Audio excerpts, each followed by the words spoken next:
In 1986, a magazine called Fortune said he was the 18th richest and strongest mafia boss in America when he was only 35 years old. He was making as much as $8 million each and every week. That's over $1 million a day. They called him the Prince of the Mafia, the Yuppie Don. He put together the best money-making plan for the mob since Al Capone, taking around $250 million a year from the country's government. Out of the 50 men on that Fortune magazine list, 48 of them are now dead. One is still in prison. Only one man made it out alive and walked away free. This is his story. But before we get into one of the most amazing changes in the history of crime, I need to ask you something. Where in the world are you watching this from right now? Write your city or country in the comments down below. And what time is it where you are? 2 o'clock in the morning? 3 o'clock in the morning? Are you trying to fall asleep to this story? Or are you wide awake, pulled in by the dark world of criminals? If you are new here, welcome to our channel, where we look closely at true crime stories that are like Hollywood movies, but they are real. Press the subscribe button and turn on the alerts so you will never miss a story. And if you are already one of our friends, show you like it by hitting the like button right now. When you support us, we can keep making these long stories. Now, let's start at the very beginning. Brooklyn, New York.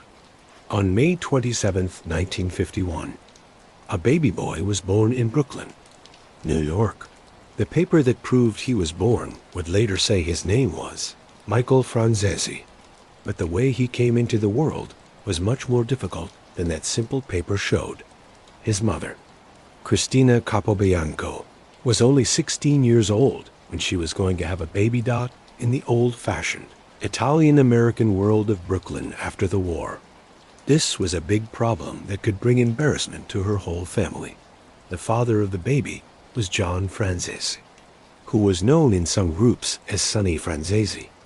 Sonny was already becoming an important person in the Colombo crime family, one of New York's famous 5 families that were in charge of crime in the city and other places. But Sonny was married to a different woman when Michael was made. The situation was tricky, unsafe, and needed an answer that would make both their Italian traditions and their real-life place in the world of crime happy. The answer was a man named Frank Grillo, who was willing to marry Cristina and give the baby a real last name. For the first 18 years of his life, Michael grew up thinking his last name was Grillo. He called Frank Grillo his father.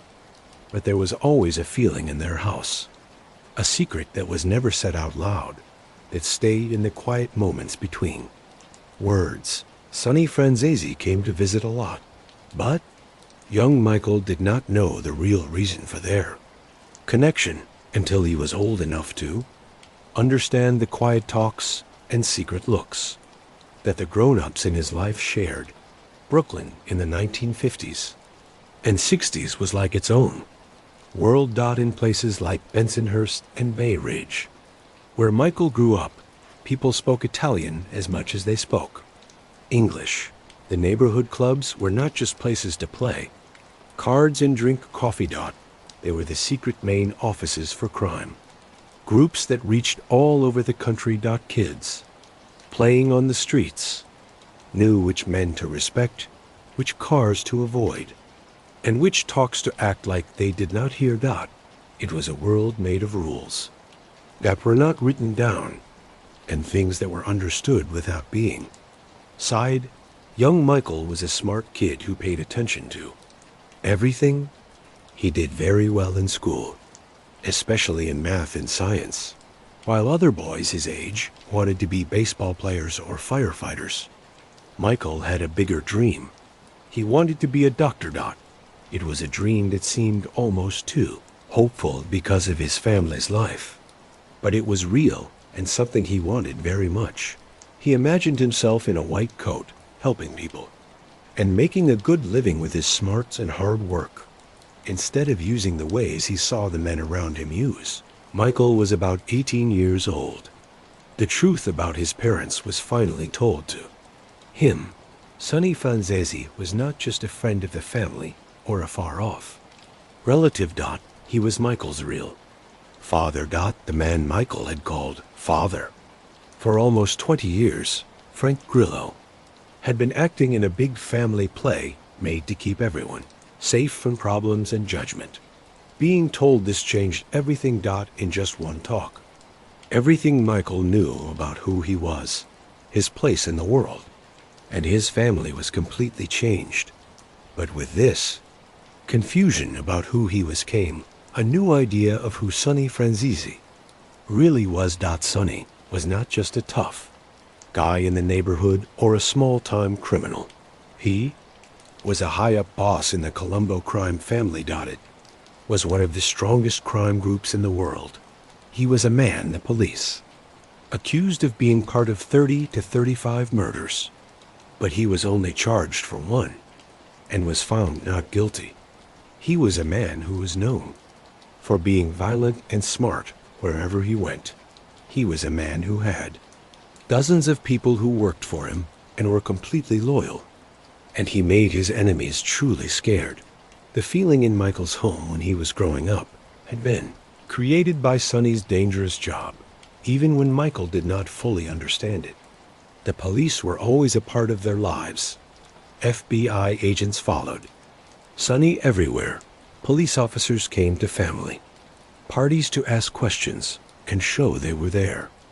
Listening to their phone calls was normal.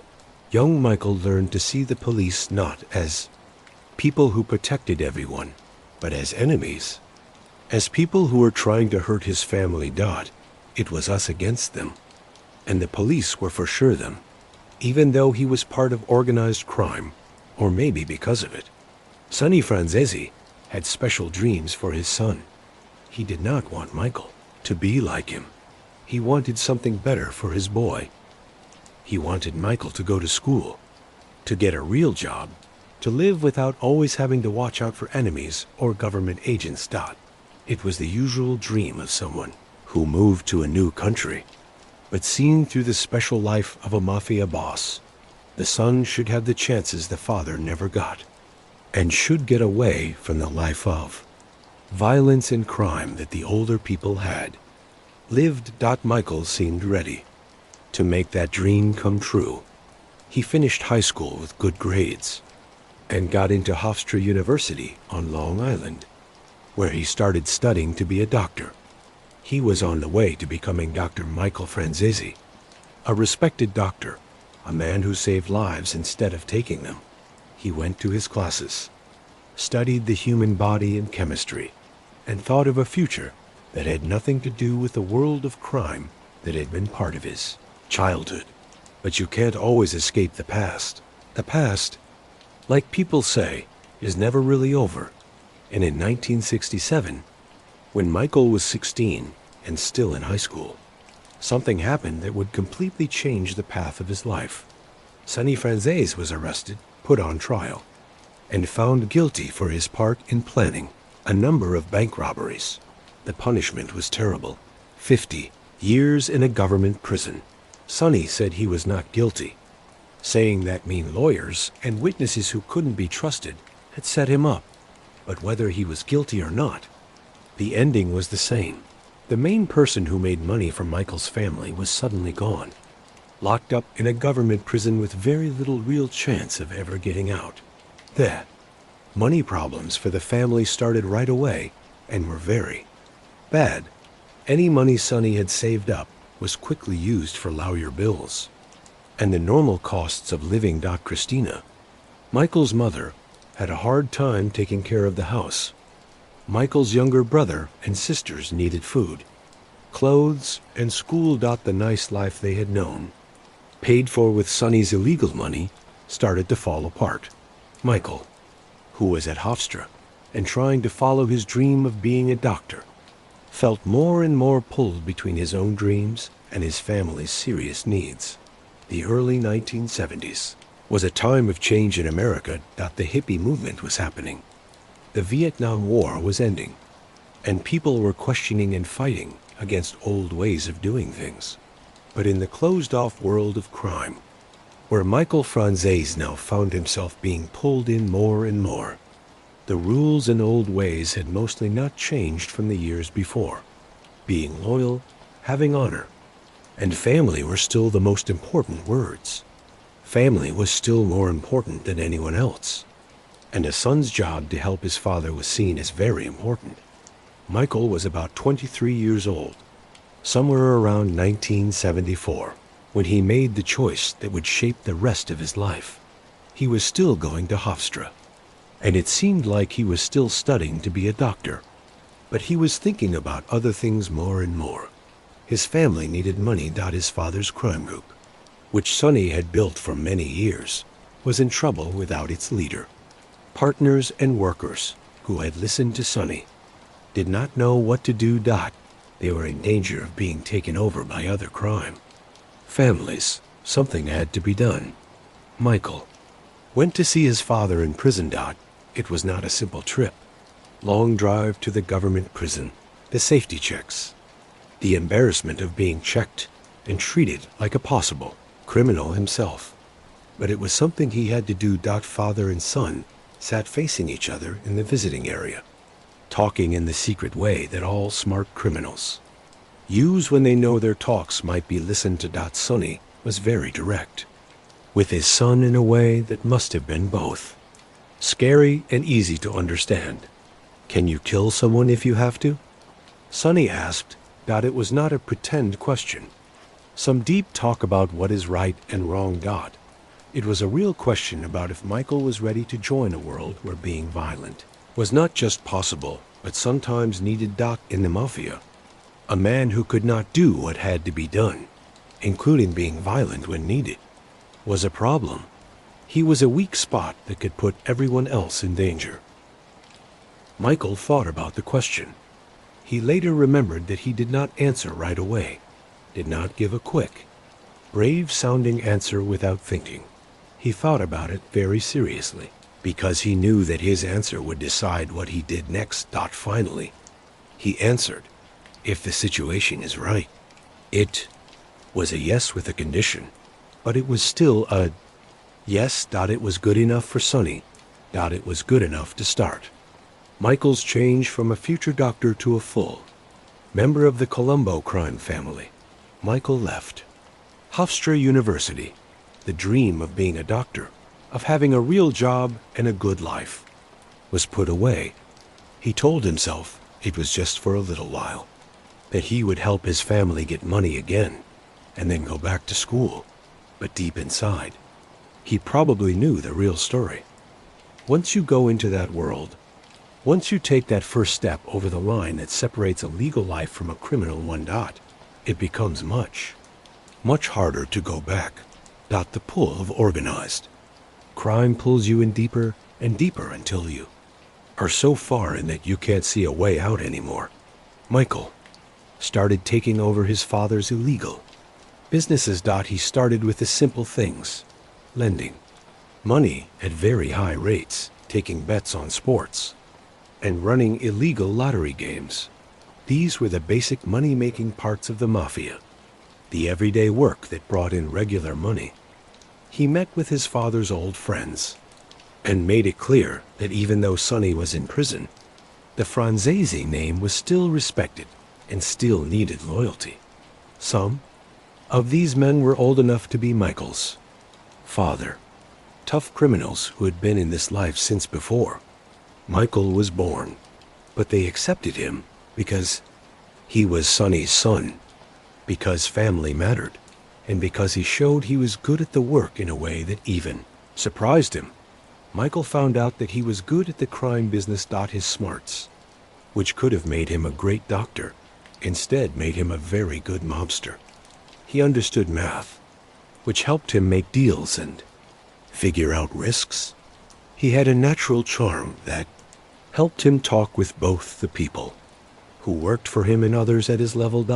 He was good at talking to people to avoid fights when that was best, and could be scary when threats worked better.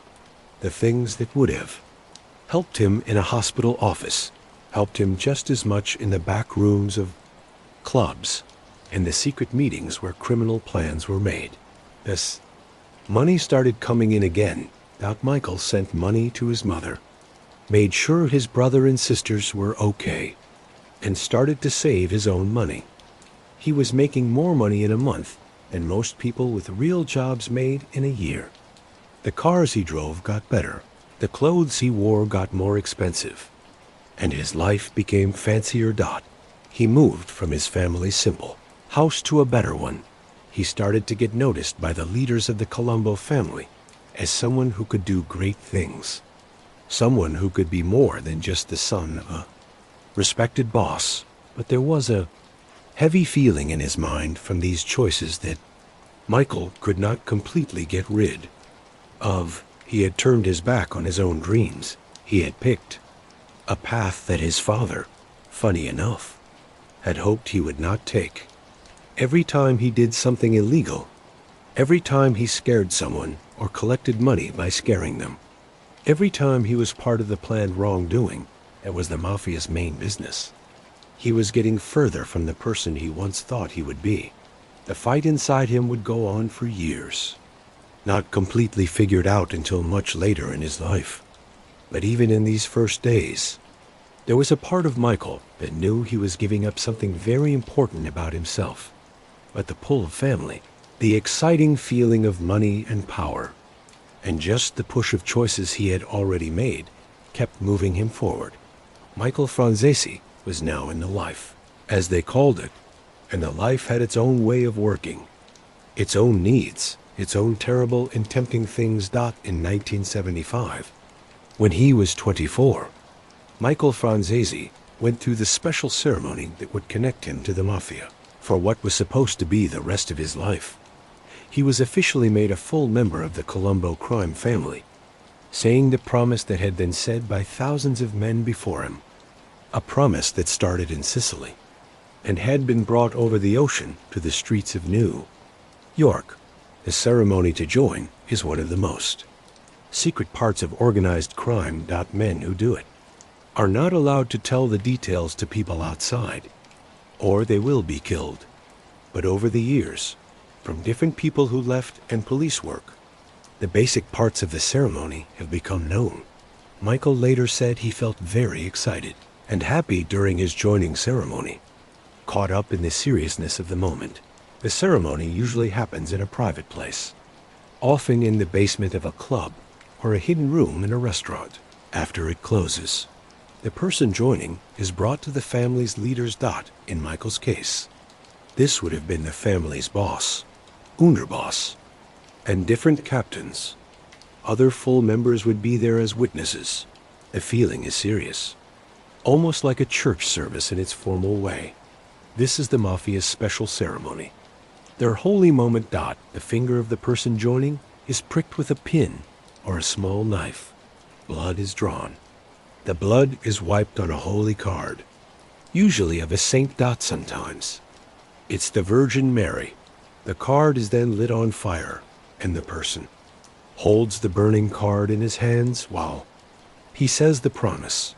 The words are a little different, depending on the family and place, but the main idea is always the same. Loyalty is the most important thing. Silence when the police ask questions, and being ready to kill or die for the family.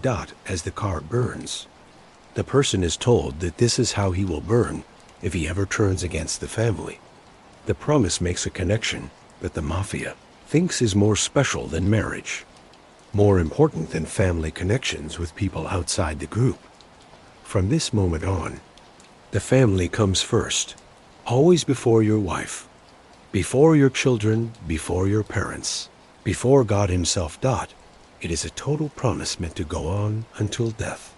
How serious this promise was, how heavy this moment was, is something that Michael would have a hard time with for years to come, especially when he finally chose to leave the life.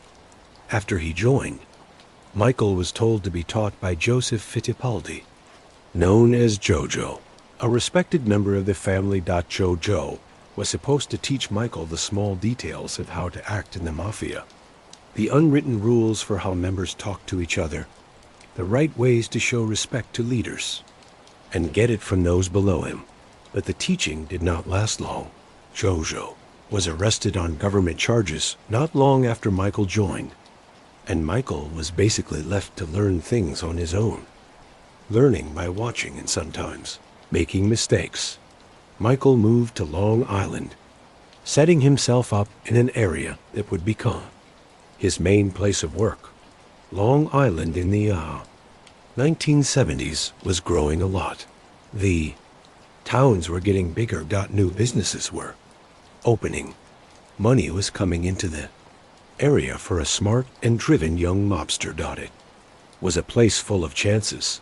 Michael started the work of making his own team, finding helpers who could help him grow his businesses. In the late 1970s, Michael started getting into legal businesses. This was an important plan for mobsters of his time, the purely criminal businesses. While they made money, they were also dangerous and were being watched more and more by the police. Legal businesses, on the other hand, gave a way to hide money, make a respectable appearance, and make legal money. They also gave a cover for illegal things, and made a complicated money trail that was harder for police to figure out. Michael put money into, or took over different businesses. Car dealerships, which could be used to hide money through fake or overly expensive sales. Car repair shops, which could be fake fronts for places where stolen cars were taken apart for parts, restaurants, and nightclubs. Old-style mob businesses that made cash and gave places to meet. He started learning how to work in two worlds at the same time, the legal and the criminal, with each one helping and supporting the other. To understand how Michael Franzese moved up in the Mafia, it's important to understand the group he was a part of.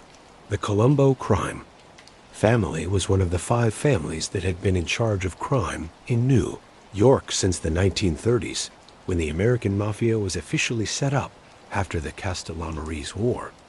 Along with the Gambino, Genovese, Lucchese, and Bonanno families, the Colombos were in charge of different criminal businesses all over the city and had power that went across the country and to other countries.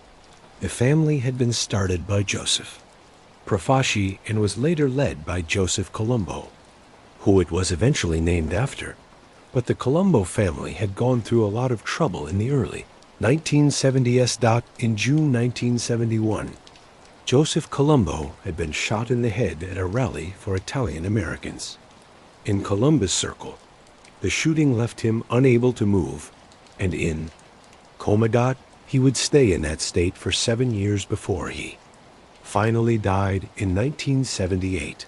The attack left a gap in power and made people unsure about the family's leaders and what it would do next. By the time Michael was moving up, new leaders had appeared.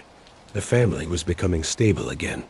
Areas were being set up again, and there was a feeling that the Colombos were ready to fight again with the other families to be the best in New York's criminal world.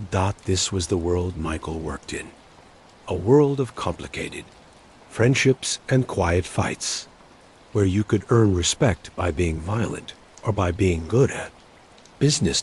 And where someone who was your partner today might be dead tomorrow. Michael's smarts and business skills were seen by the family's leaders.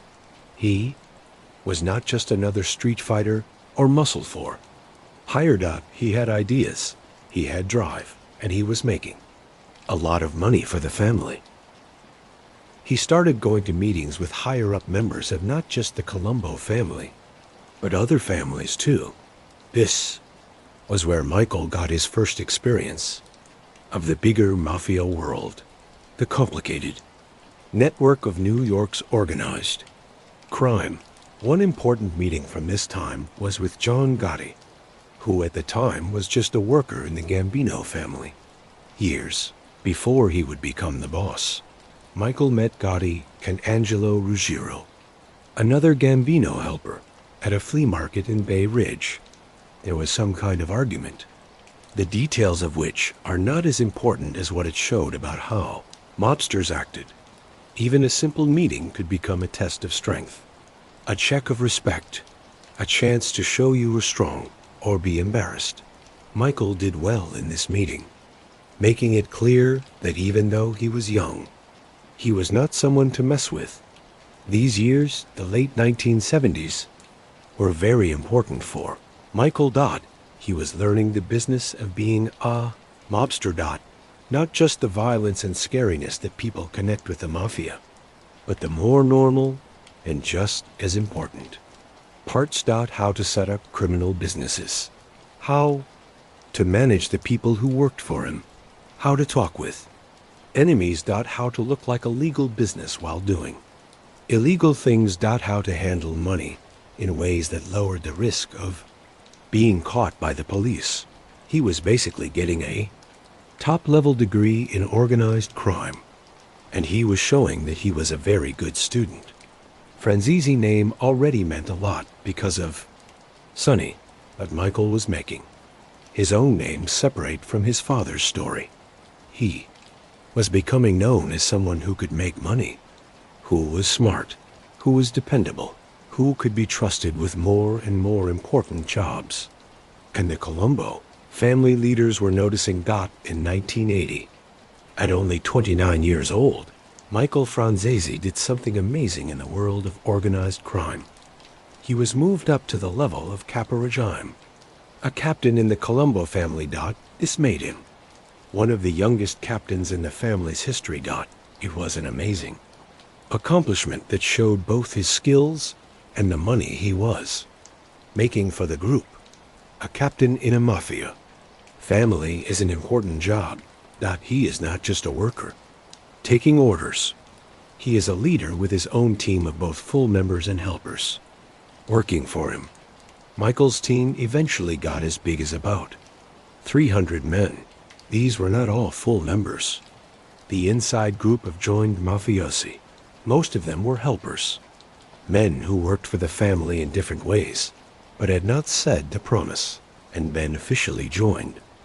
But whether they were full members or not, they all listened to Michael, and Michael was in charge of what they did, and for making sure they made money for the family. As a captain, Michael had a lot of freedom to make his own choices. He could start his own criminal businesses, make his own business choices, and set up his team how he wanted. His main jobs were to make money for the family, share the right amounts with the family's top leaders, and protect the family's name and goals in his area. Besides that, he had a huge amount of freedom to work as he wanted. The job was huge.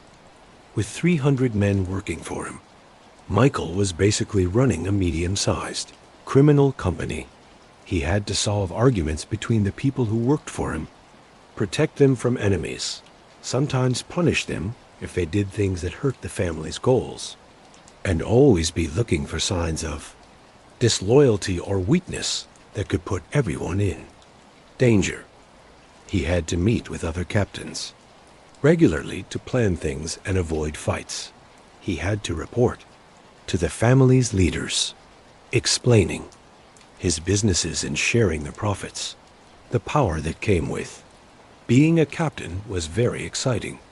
Michael could walk into almost any restaurant or club in his area and be treated like a king. People respected him, wanted him to like them, and were afraid of making him unhappy. He had men who would do almost anything he asked, including violence if needed. He was making more money than he had ever thought was possible during his days at Hofstra, dreaming of becoming a doctor.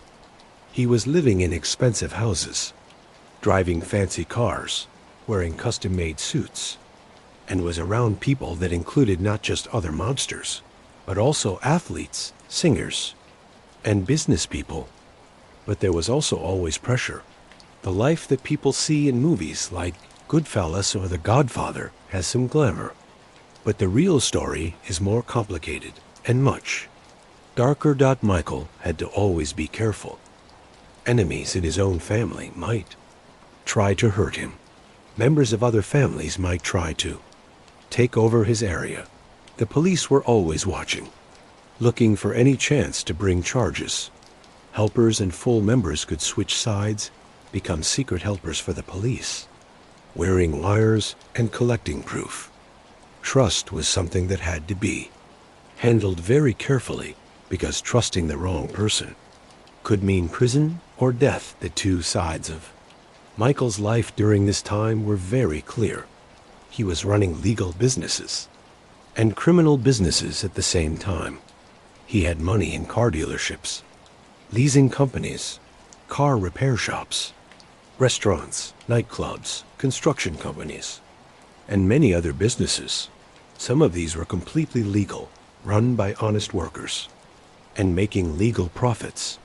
Others were fake fronts for criminal activity or ways to hide money. And some were in a gray area, mixing legal and illegal work in ways that were hard, even for smart police to figure out. Michael was also making friends in the entertainment world. This was a good fit for organized crime in the 1970s and 80s. Entertainment world made huge amounts of cash, involved a lot of independent workers and small businesses, and had a history of being taken over by the mafia in different ways. Michael saw chances here, both for making money and for being around famous people and important figures that made him seem more important and gave him useful friends. In 1980, Michael Franzese made a business deal that would greatly grow his businesses and bring him into contact with some of the biggest names in the entertainment world. He teamed up with Norby Walters, a booking agent who was an expert in representing college and professional athletes as well as entertainment acts. The deal was set up simply. Michael would put in $50,000 for 25% of the money made, but Michael's real help was not just money. It was muscle, scariness, and the unspoken threat of violence that came with having the mafia support. Norby Walters had big dreams that needed the kind of power that Michael could give. In the tough world of entertainment management, contracts were sometimes followed and sometimes broken, depending on what was easy and what was a good chance. Artists might sign with one agent and then switch to another. If a better offer came, business deals could fail if one person decided the deal was not good enough. What Norby needed was a way to make sure that once someone agreed to work with him, they stayed agreed. Michael Franzese could give that promise. In 1981, one of the first big jobs of this team involved Michael Jackson. The famous pop star was planning a U.S. tour with his brothers, the Jacksons. This was when Michael Jackson was quickly becoming a huge star after the big success of his album Off the Wall, and before the time that would create Thriller. Managing different parts of a tour like that was a great way to make money. Michael Franzese used scary tactics to make sure that Norby Walters got a big part in managing the tour the exact way. These tactics were used has never been fully shared, but the result was clear. Walters got his part of the Jackson tour, and money came back to Michael. The next year, 1982, a similar thing happened with Dionne Warwick, the famous singer, known for songs like Walk On By and That's What Friends Are For, was being managed by someone who wanted to stop working with Norby Walters. Michael stepped in, convincing Warwick's manager to keep their business deal with Walters. Again, the exact ways he convinced them are not public, but the pattern was clear. If you tried to end a business deal with Norby Walters, you would have to talk to Michael Franzese, and by connection, the Colombo crime family. Most people found it easier to keep their promises. The FBI was watching these activities. In 1983, they started an investigation into Dome King, the showy boxing promoter who was already a big name in sports entertainment. This investigation was looking at King's connections to organized crime, looking at whether mobsters were using their power to fix fights, take profits, or corrupt the sport of boxing in other ways. Michael Franzese was questioned as part of this investigation. He even introduced Don King to someone he thought was a businessman named Victor Quintana. In real life, Victor Quintana was a secret FBI agent, part of a big sting operation. These entertainment businesses made money and brought Michael into contact with famous people, but they also made him more visible to the police. Every business deal, every contract that was forced to be kept, every time mafia muscle was used in what was supposed to be a legal entertainment business, created proof. Lawyers were making files, finding witnesses, and writing down patterns of illegal business and extortion. But from Michael's view in the early 1980s, these seemed like risks he could take. The money was good, his power was growing, and he felt mostly safe from serious legal problems. By the mid-1980s, Michael's business world had grown to be very big. He had parts in many businesses in many different fields. Car dealerships gave both legal money and chances for hiding money. Leasing companies made steady money. Car repair shops could handle both real customer cars and stolen cars being taken apart for parts. Restaurants and nightclubs were old style mob businesses that created cash and gave places to meet. He had put money in construction, companies that could be used for legal building projects or for mob-controlled building plans. He even got into making movies, creating a company called Miami Gold. Travel agencies, video stores, the list went on. Spreading his businesses out did many things. It spread his risk across different fields so that problems in one area would not harm his whole business. It created many ways for hiding money made through criminal activities. It gave legal money streams that could be reported to the IRS, helping to explain his fancy lifestyle. And it gave him a respectable appearance, letting him seem like a successful businessman instead of a mobster.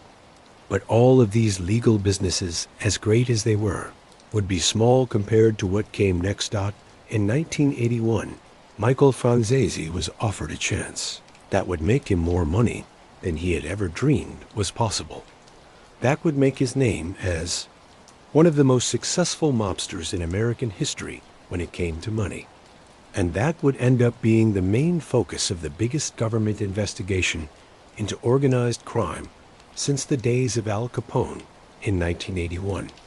A man named Lawrence Salvatore Irizzo came to Michael Franzese with a problem and a plan. Irizzo, known as Larry, had been working in California but had some problems there and needed help from someone with organized crime connections. But more importantly, he had an idea, a plan so bold and so possibly profitable that it would change Michael's life forever. It was a plan to cheat the U.S. government out of gas taxes on a huge scale. To understand how smart and how criminal this plan was, you need to understand how gas taxes worked in the United States in the early 1980s. When gas was sold at the big company level, moving from oil companies to sellers to stores, U.S. and state taxes were supposed to be collected at different points along the way. These taxes were a big part of the final price that people paid at the gas station. The system depended on companies correctly reporting their sales and giving the right taxes to the government. It was a system built on trust and papers. And like most systems like that, it had weaknesses that could be used by people willing to cheat on a huge scale. Larry Irizzo's plan was smart in its simple idea, but tricky in how it was done. The main idea was to create a number of fake companies that mostly existed on paper, registered in places with good laws and not much watching. Michael and Larry created 18 stock-bearer companies set up in Panama. Panama was a perfect place for this kind of plan because Panamanian law let big gas companies sell to other big companies without collecting or giving taxes. The taxes would supposedly be collected later in the process, when the gas was finally sold to stores or people. But that's where the cheating came in. Here's how the plan worked. Real gas companies, run by mob-controlled or mob-connected. People would bring in gas or buy it from legal sellers. They would then sell this gas on paper to one of the Panamanian.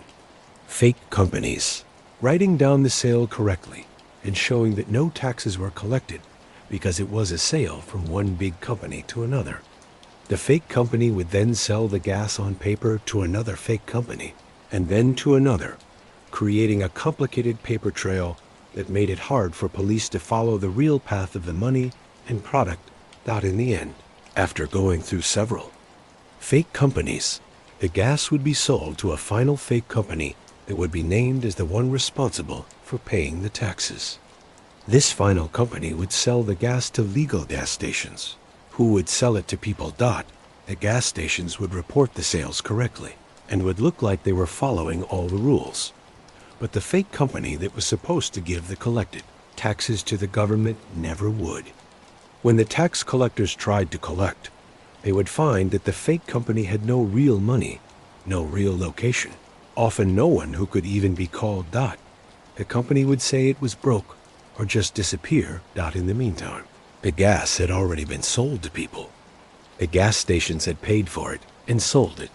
The money had gone through the different fake companies and ended up in the pockets of Michael, Larry, and their partners. The government had been cheated out of millions of dollars in gas taxes. But the paper trail was so twisted, with companies showing up and disappearing, with people in charge who could not be reached, with sales crossing state and country borders, that it was extremely hard for police to figure out and charge anyone. The size on which Michael and Larry ran this plan was amazing. They were not just taking a little bit of money or avoiding taxes on a few trucks of gas. They were cheating the government out of taxes on a big part of all the gas sold in the New York City area and eventually in other states too. By the mid-1980s, their business was providing about 1/3 to 1/2 of all gas sold in New York. Almost 100% of Long Island's small, independent gas stations were involved in some way, either knowing they were part of the cheating or not, knowing buying gas at prices that were fake low because the taxes were not being paid. One of the most important parts of Michael Franzese's gas tax cheating business was his partnership with the Russian Mafia working out of Brighton Beach in Brooklyn. Brighton Beach had become home to a large group of Russian and Eastern European immigrants. Many of them were Jewish people who had escaped the Soviet Union in the 1970s. Among these legal immigrants were tough criminals. Many with experience in the Soviet black market, an underground money system, who saw America as a place of opportunity for their special skills. Michael would later say with clear pride, it seems separate from the crime of the statement. I organized the Russian mob from Brighton Beach in the gas business. I taught them how to cheat the government out of hundreds of millions of dollars.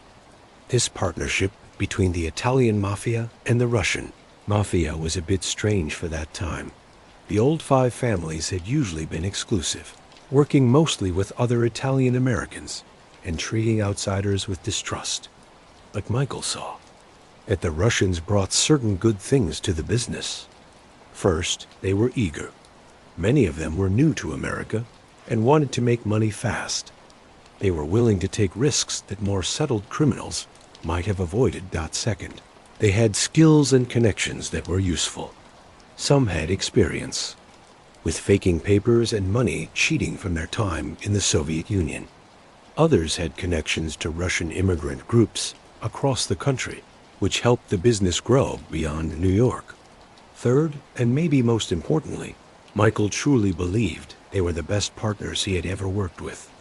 He found them dependable, smart, and brutally good at what they did. The main Russian people in the business included David Bogatin and Michael Markowitz, among others. These men would go on to become important people in Russian organized crime in America. Bogatin especially would later be involved in many other criminal businesses and would even sell an apartment in Trump Tower to Donald Trump in the late 1980s.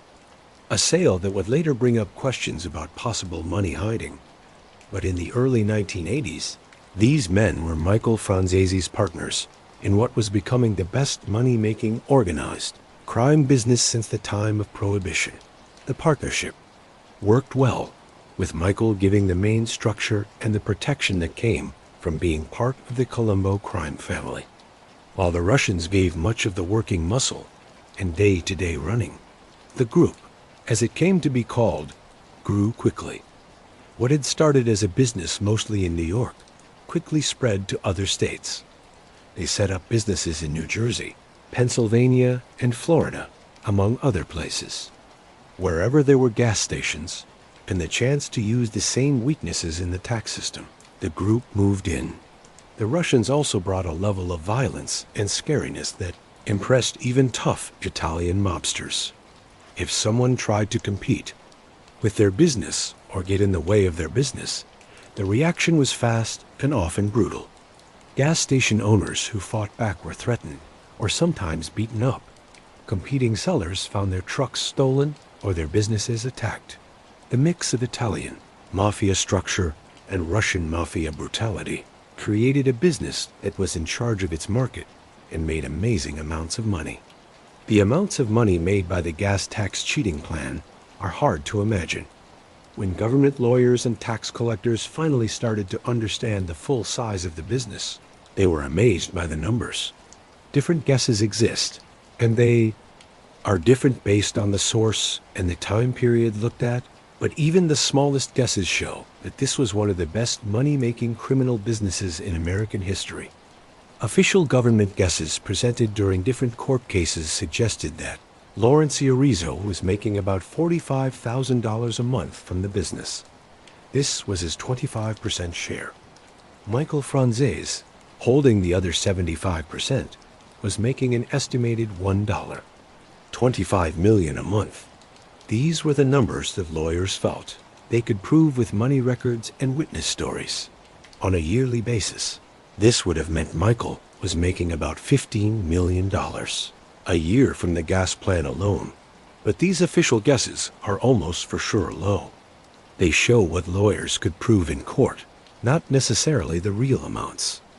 A helper who spoke during one of the trials claimed that the business was actually making $1 million a week, not a month. This would put Michael's yearly income at about $40 million a year. And even this might be a low guess. Michael himself has said that at the top of the business, they were making up to $8 million a week. If true. And if we guess Michael was taking home most of that, after paying his Russian partners and other helpers, he could have been making several $1 million a week during the best time of the plan. Government investigators guessed that the business was stealing about $250 million a year in New York State alone. When the Florida businesses are included, where police guessed between $40 million and $250 million in stolen taxes. The total amount of government money that was cheated over the life of the business likely was more than $1 billion. Yes, billion with a B. This was not millions or tens of millions. This was planned stealing of government tax money on a scale that made most other organized crime businesses look small. Where did all this money go? Some of it went to Michael's fancy lifestyle. He bought a huge house in Old Brookville, New York. One of the richest towns on Long Island. The property was large, fancy, everything that a young mobster at the top of his power could want. He also owned a house in Delray Beach, Florida, where much of the business's growth was centered. He drove expensive cars, wore custom suits, ate at the best restaurants, and lived without any worry about normal money problems. But the truly huge amounts of money needed smart hiding and safe storage. Michael could not just put $8 million a week into a regular bank account. Such deposits would immediately set off money reporting rules and bring a government investigation. So the money had to be hidden through different plans and hidden in places where U.S. police could not easily get to it. One of the main ways to hide money was Miami Gold, Michael's movie-making company, the movie business. is known for using a lot of cash and has complicated money structures. That can be hard for outsiders to understand. Michael could claim that Miami Gold was making money from different entertainment businesses and used the company to move illegal money and make it look legal. He actually did make at least one movie, Knights of the City, which we will talk about more later. But the company's main purpose was hiding money rather than real entertainment making. Michael also set up bank accounts in other countries, in Austria and Panama, places known for their bank secrecy laws. In one Austrian bank account alone, investigators later found $33 million. That was just one account. There were others, some of which police found and took, and likely some that were never found. The amounts involved were so large that Michael could not possibly spend it all. Even with his fancy lifestyle, it was just piling up faster than he could use it. There were also stories, which Michael has hinted at, but never fully confirmed, of cash buried in different places, many, millions of dollars literally buried underground, in safes or waterproof boxes, money that could never be traced because it had never gone into the banking system at all. Some of this buried money was supposedly never found by police, representing a fortune that could still be hidden somewhere, known only to Michael and maybe a few trusted friends. The way having this much money made him feel in his head is hard to imagine for most people. Michael was in his early 30s at an age when most people are still building their jobs and worrying about house payments. He had more money than most people make in several lifetimes. The feeling of power, of being unstoppable, must have been very exciting when you can buy almost anything, influence anyone, and live above the normal rules that control ordinary people's lives. It changes how you see the world. In 1986, Fortune magazine did something that had never been done before in American news. The magazine, known for writing about business and money, decided to make a list of the 50 richest and strongest organized crime people in America. This was not the Fortune 500 or the list of billionaires that the magazine usually published.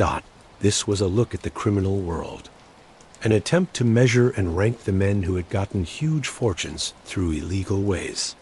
Michael Franzese was number 18 on that list. At only 35 years old, he was the youngest person to make the list, and his rank showed both his money and his power in the mafia. The article described his businesses, his estimated earnings, and his role in the Colombo crime family.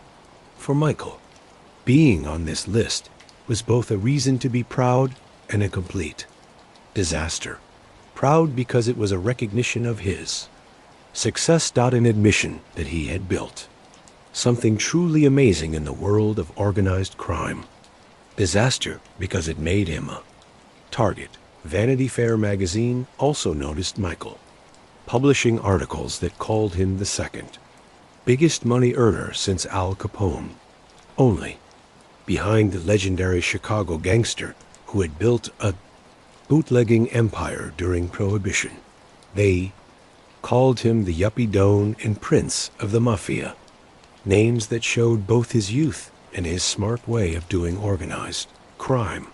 Unlike the old-school mobsters who had moved up through violence and scariness, Michael was a new kind of criminal, one who was as comfortable in an office as in a club, who wore Brooks Brothers suits instead of tracksuits, and who built his empire through money cheating rather than simple stealing or violence.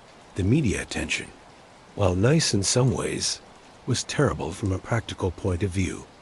Government lawyers, especially Rudy Giuliani, who was then the U.S. Attorney for the Southern District of New York, took special notice.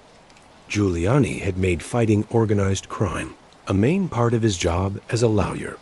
He had successfully used the RICO law, the Racketeer Influenced and Corrupt Organizations Act, to charge whole crime families instead of just single members. He had gotten guilty verdicts against bosses of several of the five families. And now he had a new target, a young mobster who was making more money than anyone else in organized crime. Giuliani publicly promised to put Michael Franzese away for 100 years. This was not an exaggeration or a lawyer's overstatement. The government rules for punishing the crimes that Michael was thought to have done, especially when charged under RICO, could indeed lead to sentences that were basically life in prison. Many charges, sentences served one after another. The chances of creating a sentence that would make sure Michael died in prison were very real. Giuliani was determined to make Michael the next big win in his war against the Mafia. The FBI had set up a special team focused on Michael's businesses. Agents were following him all the time, taking pictures of his meetings, writing down where he went, and talking to anyone who might give information about his activities. They were looking at his business records, his bank accounts, his houses and land. They were building a full case, slowly and carefully putting together the proof that would eventually be used to charge him on dozens of counts. Michael later admitted that if his partner, Larry Arrizzo, had not become a helper for the police would probably never have figured out the full size and workings of the gas tax cheating plan. The business was just too complicated, too carefully set up to be easily understood from the outside. But Arrizzo did switch, facing his own government charges and the chance of spending the rest of his life in prison. He decided to work with the lawyers. He agreed to wear a wire, recording his talks with Michael and other members of the business. He agreed to speak in court, to explain in detail how the plan worked, who was involved, where the money went. His help would be devastating. But before the whole thing fell apart, Michael had what should have been the happiest moment of his life. A moment that would in the end be the reason for his change and saving Dot in 1984. Michael Franzese was in Fort Lauderdale, Florida, working on what seemed to be a legal business idea. He was making a movie called Knights of the City, a breakdancing movie that was meant to make money from the dance trend that was popular in America. In the mid-1980s, movies like Break-In and Beat Street had found people who liked them, and Michael saw a chance to make money in this entertainment world while at the same time creating a way to hide his illegal money from the gas tax cheating business.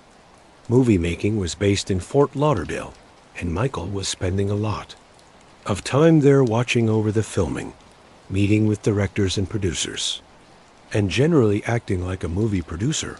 It was during this time that he met someone who would change his life in ways he could never have guessed. Her name was Camille Garcia, and she was everything that Michael was not. Camille was 21 years old, young and good in ways that seemed almost impossible given the world she had entered. She had come from Anaheim, California, to work as a dancer in the movie. She was a very religious Christian, someone whose faith was a main part of who she was, and whose beliefs were completely opposite to everything that Michael's life was about. Where Michael's world was built on lies, violence, and crime, Camille's world was built on faith, honesty, and true goodness.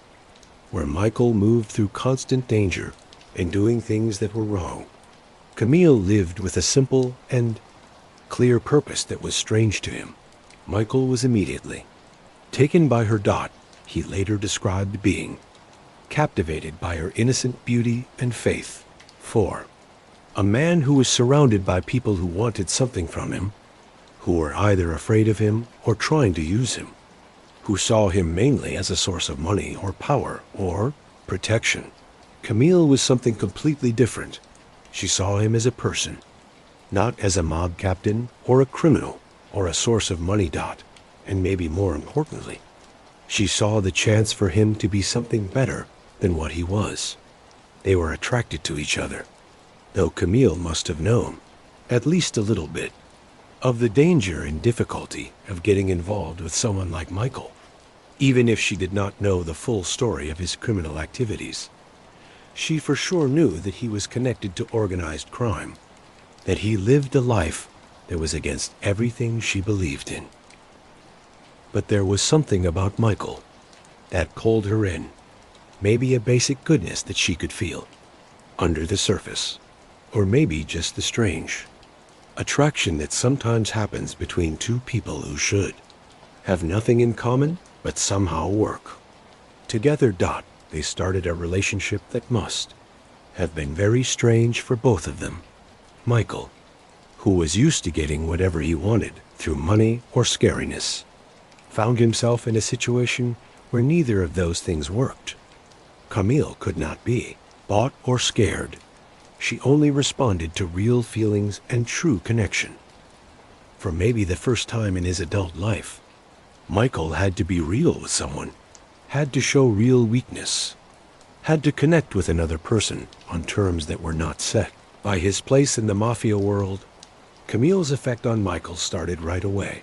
She talked to him about God, about faith, about the chance of being saved and changing. These were not deep theological talks. She was talking about the reality of Michael's life, to the violence and crime that was his daily life, to the empty feeling in his spirit that comes from living a life built on doing wrong things. She was not yelling at him or judging him harshly. She was just showing him another way, showing him that there was a different way to live, a different set of beliefs that could give life meaning. Michael found himself thinking about things he had pushed down for years. He thought about the dreams he had given up when he left Hofstra, about the doctor he could have been, about the person he had been before he entered the life. He thought about the promise he had made when he joined, the blood promise that was supposed to connect him to the mafia until death. He thought about his father still in prison, and about the path that Sonny's life had taken. He thought about what his future would look like if he kept going down the road he was on. The relationship got deeper, even with the clear problems, even though they came from completely different worlds. Michael and Camille fell in love. It was a love that should not have worked, that made no logical sense, but that still became the most important thing in Michael's life. He had money, power, respect, everything that he had thought he wanted, but none of it meant as much as this young woman from California who saw something in him worth saving, while Michael was falling in love and starting to think about the chance of a different life. The U.S. government was getting closer. The investigation that had been building for years was coming to an end. Lawyers had witnesses, including Larry Arizzo, who was now helping completely. They had money records, phone taps, secret pictures. They had built a case that they believed was perfect, one that would finally take down the Prince of the Mafia. In April 1985, Michael had his first big test in court, was put on trial for racketeering charges in the Eastern District of New York. The lawyers showed proof of his involvement in different criminal businesses, his role in the Colombo crime family, his part in plans to cheat the government. It was a serious case with serious possible results. But Michael's defense lawyers, expensive and skilled lawyers paid for with his illegal millions, were able to create enough reasonable doubt. Jury came back with a not guilty decision. Michael had won. The win should have been a moment of pure success. Michael had faced the full power of government, lawyers, and had won. He had beaten Rudy Giuliani's office, had shown that he was smart enough and well-connected enough to escape the law. He celebrated with his friends, calmed his family, and felt that maybe he was unstoppable after all. But the celebration was short. The lawyers were not finished. In fact, they were just getting started. December 19th, 1985, was the day everything fell apart. Michael was hit with two sets of charges at once: government charges in the Eastern District of New York and state racketeering charges in Florida. Government charges had 28 counts. each one being a separate criminal act or plan. The state charges in Florida were even bigger, with 177 separate counts. The huge number of charges was too much to handle. A lawyer strategy made to make sure that even if a jury found him not guilty on some charges, guilty verdicts on others were almost sure. Government charges described the whole gas tax cheating plan. It named Michael as the main planner and beneficiary of what lawyers called the Franzese Group. It described the fake companies, the Russian Mafia partnership, the movement of hundreds of millions of dollars, the planned cheating of government and state tax money. It charged him with racketeering, conspiracy, tax cheating, and many other crimes. If found guilty on all charges, and given sentences to be served one after another, Michael was facing multiple lifetimes in prison. The Florida state charges were just as bad. They described Michael's businesses in Florida, where he had set up a big presence, and where the gas tax cheating had been copied with great success. 177 counts meant that the state lawyers were throwing everything at him, making sure they had many ways to get a guilty verdict. Between the government and state cases, Michael was facing what was basically a sure life sentence in prison if he went to trial and lost. Making things worse, Larry Arizo's help was proving to be devastating. He was giving detailed stories about every part of the business. He had worn a wire, recording talks with Michael and other members of the team. He was explaining to lawyers and grand juries exactly how the plan worked, who was involved at every level, where the money went, how it was hidden. His story was believable because he had been there from the start. He knew everything because he and Michael had built the business together. Michael later thought that if Arizo had not become a helper for the police would never have fully understood the gas tax cheating plan. It was just too complicated, too carefully set up. The paper trail led through multiple fake companies across country borders, through layers of sales that seemed legal when looked at one by one, but were fraudulent altogether, without someone on the inside explaining how it worked. Lawyers might have guessed the general idea of the cheating, but would have had a hard time proving it in court beyond a reasonable doubt. But with Arizo's help, they had a map to the whole business. The pressure on Michael was huge. His lawyers told him that going to trial was very risky. With Arizo's story and the paper proof that had been collected, a guilty verdict was likely, and a guilty verdict meant dying in prison. The only real question was whether Michael would spend those decades in government or state prisons or some mix of both. His lawyers started looking at the chance of a plea deal. Michael Franzese had to make a choice that would shape the rest of his life. He could go to trial, say he was innocent, and take a chance with a jury. If he won, he would be free, able to keep living his life and running his businesses. But if he lost, which his lawyers thought was almost sure given the proof, he would likely never be free again. Or he could make a plea deal, admit he was guilty on some charges in exchange for a lighter sentence and the dropping of other charges. This would mean prison time, but measured in years instead of decades or life. But there was another part to his choice, one that had nothing to do with legal plans and everything to do with Camille. Michael had fallen deeply in love with this young woman who was everything good and pure that his life was missing.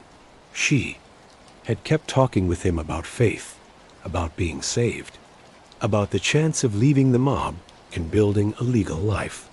She had made it clear that she could not truly be with him, could not build a life with him. As long as he stayed in the Mafia. She loved him, but she could not marry someone who was a criminal, who lived under the constant threat of violence, who made his money by hurting others.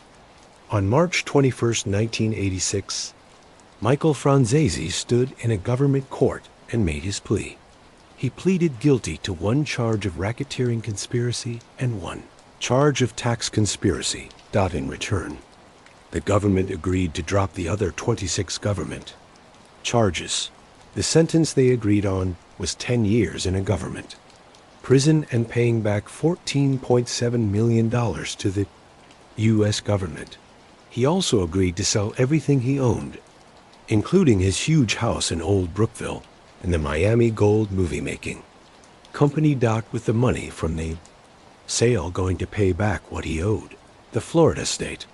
Charges were solved in a separate deal. Michael pleaded guilty to state racketeering charges and was sentenced to 9 years to be served at the same time as his government sentence. He was also told to pay $3 million back to the state of Florida. The total money penalties from both deals were just under $20 million, a huge amount, but actually much less than the lawyers believed Michael had stolen over the years. But the plea deal, as big as it was almost less important than the choice that Michael made around the same time. In 1985, he married Camille Garcia. It was a marriage that seemed impossible. A mafia captain marrying a very religious Christian dancer who wanted nothing to do with his criminal world. But Michael was serious about changing his life. He made a promise to Camille that he would do the thing no one thought could be done, that he would leave the mafia. Leaving the mafia is not like quitting a normal job. The promise that Michael had made when he joined in 1975 was supposed to be forever, until death. The mafia sees itself as a special group of brothers, and leaving is seen as a huge betrayal. Members who have tried to leave have usually been killed unless they went into witness protection, and even then, many have been found and murdered. Michael was not planning to become a secret helper for the police, which might have given some protection from the government. He was just planning to retire, to walk away, and build a legal life. This was almost something that had never happened for someone at his level in the group. The leaders of the Colombo family were, as you'd expect, very angry. Michael had been one of their best members, making millions of dollars every year for the family. His choice to leave meant that money would stop. It also set a dangerous example. If a captain could just decide to retire, what would stop other members from doing the same? The family's reaction was to give what was basically an order to have him killed. Michael Franzese was marked for death. The only question was when and how it would happen. Michael knew the danger he was in.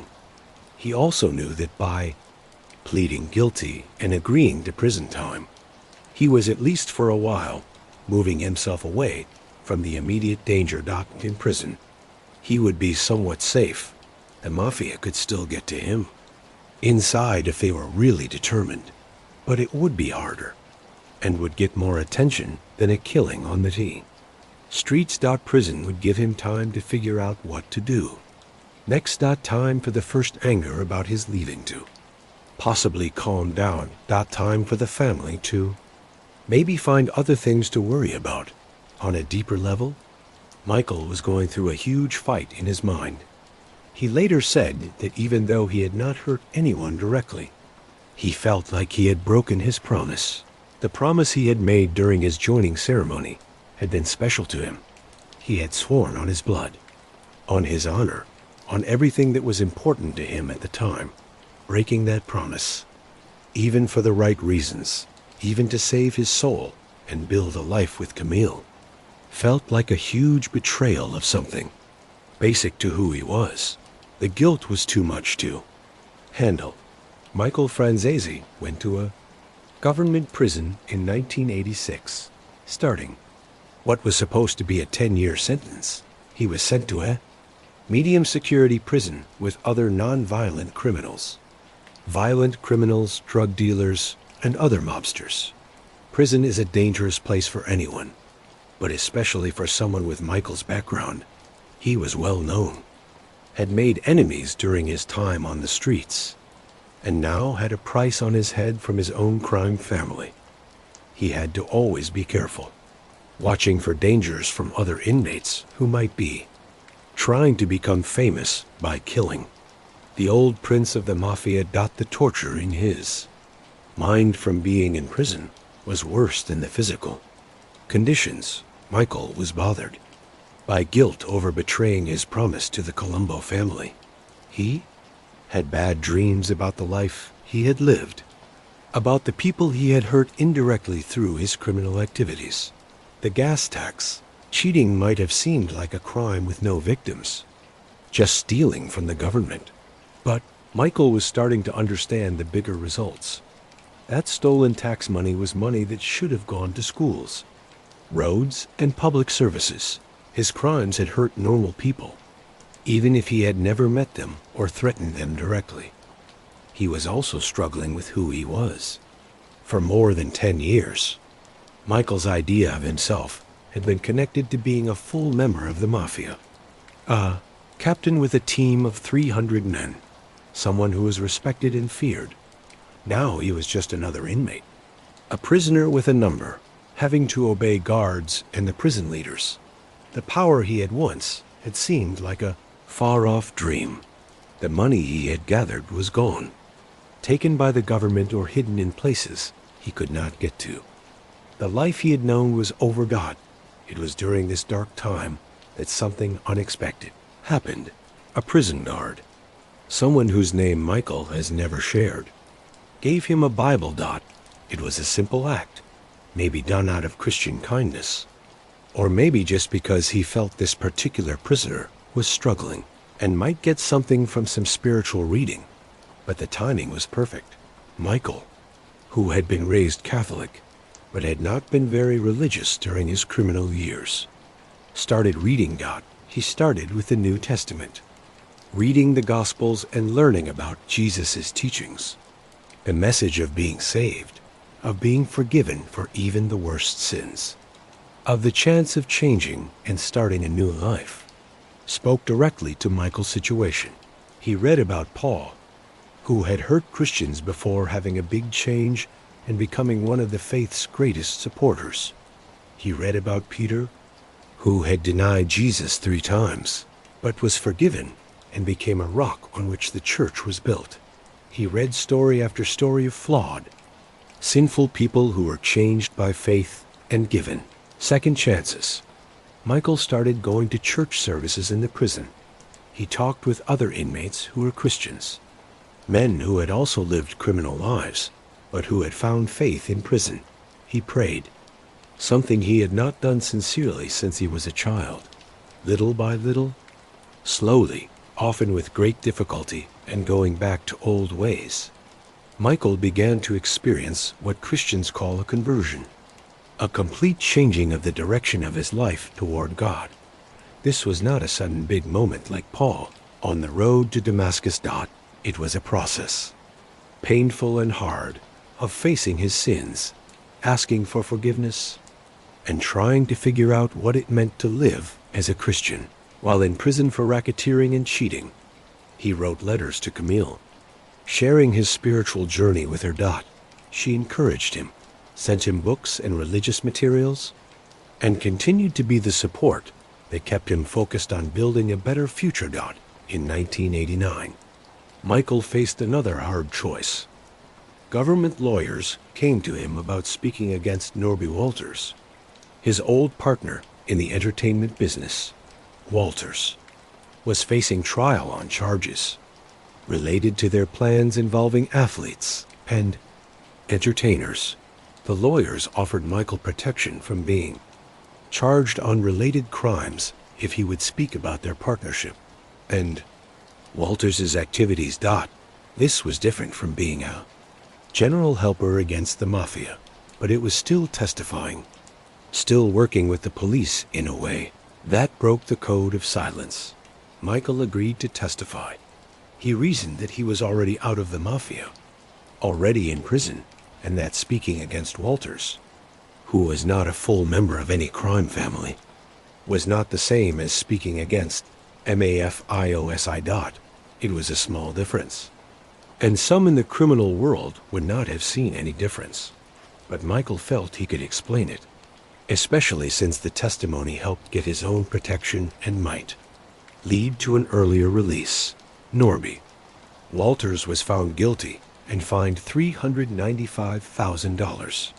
Was sentenced to 5 years in prison, though he would later have some of his guilty verdicts overturned on appeal. For Michael, the testimony was another step away from his old life, another burning of bridges that could not be rebuilt. In September 1989, after being in prison for 43 months, about 3 years and 7 months, Michael was let out on parole.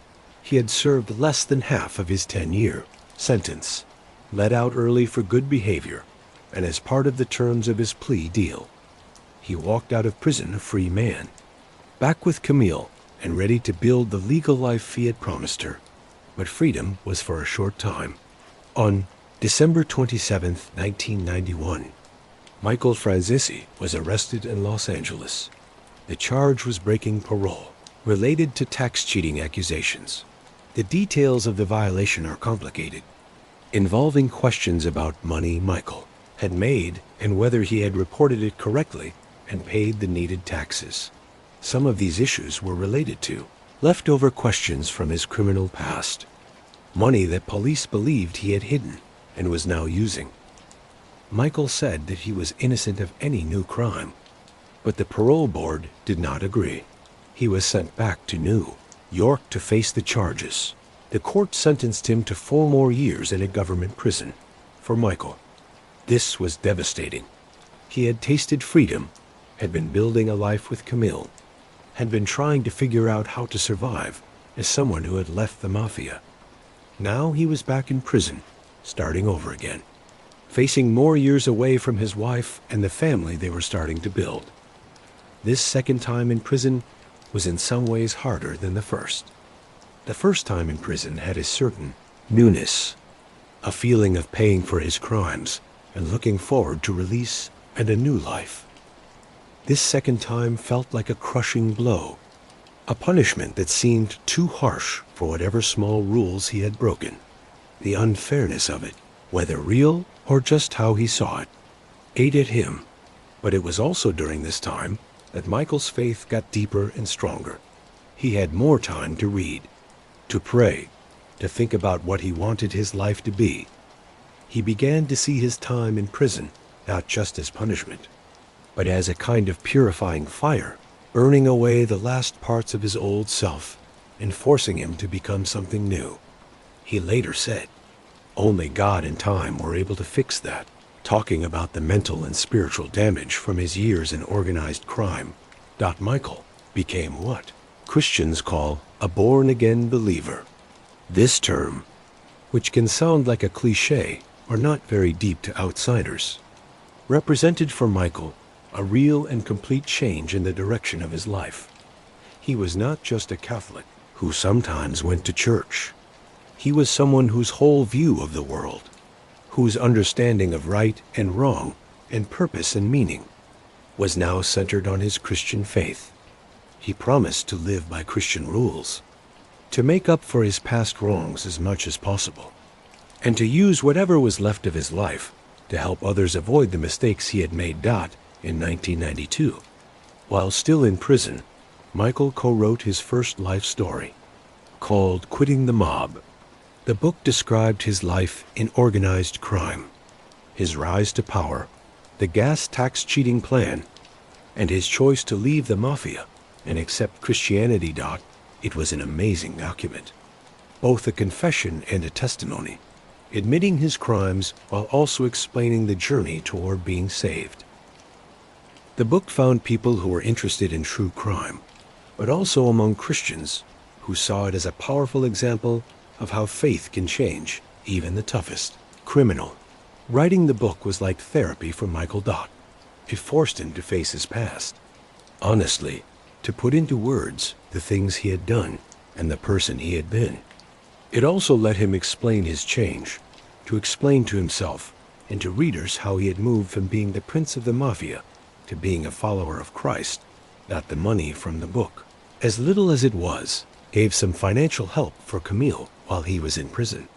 On November 7th, 1994, Michael Franzese was let out of a government prison for the second and last time. He had been in prison for about 7 years in total, spread across 2 separate times. He was now 43 years old. He had spent his 20s building a criminal empire, his 30s watching it fall apart and being in prison for it. And now he was entering middle age with no clear path forward except the general promise to live a legal life. In 1995, Michael officially and publicly retired from the Mafia. This announcement was something that had never happened before. High-ranking members of the Colombo crime family or any of the 5 families just did not retire and live to talk about it. They died in gang killings. They died in prison. Or they died of old age while still technically being part of the group. But they did not just walk away, hold a press conference, and say they were. Retired. Michael was doing something new. And it was extremely dangerous to do. The danger was real and right away. Michael got multiple death threats. Some came directly. Phone calls or messages sent through other people, making it clear that the Colombo family had not forgotten about him and had not forgiven his leaving. Others came indirectly. Reports from the police or from people still connected to the criminal. Word that there were orders out to kill him, that people were looking for him, that he did not have long to live. Michael made the hard choice to move his family from New York to California. New York was where the 5 families worked, where he was most in danger, where he was most likely to meet someone from his past life who might decide to collect the money on his head. California, specifically Newport Beach in Orange County, offered some distance and some ability to be unknown. The West Coast was not completely free of organized crime, but the Italian Mafia's presence was much smaller than in New York. Newport Beach became the Franzese family's new home. Michael and Camille would go on to have 7 children together, building the large family that Camille had always wanted, and that represented for Michael a kind of saving through normal family life. The man who had once been in charge of 300 criminals now was in charge of a house of children with all the mess and joy that comes with it. He went from going to meetings with mob bosses to going to parent-teacher conferences and soccer games. It was a complete change of daily life, but the danger never completely went away. For years after he left the Mafia, Michael lived knowing that someone might come for him. He changed his daily habits, stayed aware of what was around him, and took smart safety steps. There were times when he got real threats that made him be especially careful. But as the years went by and he stayed alive, other members of the Colombo family began to accept, even if they did not like it, that Michael Franzese had actually managed to do what almost no one else had done. He had walked away and survived. Michael Franzese needed to make a living. His criminal money was gone, taken by the government or left behind when he left the life. He had a wife and a growing family to support. He had useful skills from his criminal past, knowledge of organized crime and business work that few people had, but he was committed to using those skills only in legal ways. The question was how to make money from his story and his knowledge without crossing any moral lines. He began speaking in public about his experiences. At first, these were small events, talks at local churches or community groups where he would share his story about leaving the Mafia and finding faith. The people listening were curious and interested. Here was someone who had actually lived the life shown in movies like The Godfather and Goodfellas. Someone who could speak with real knowledge about the reality of organized crime.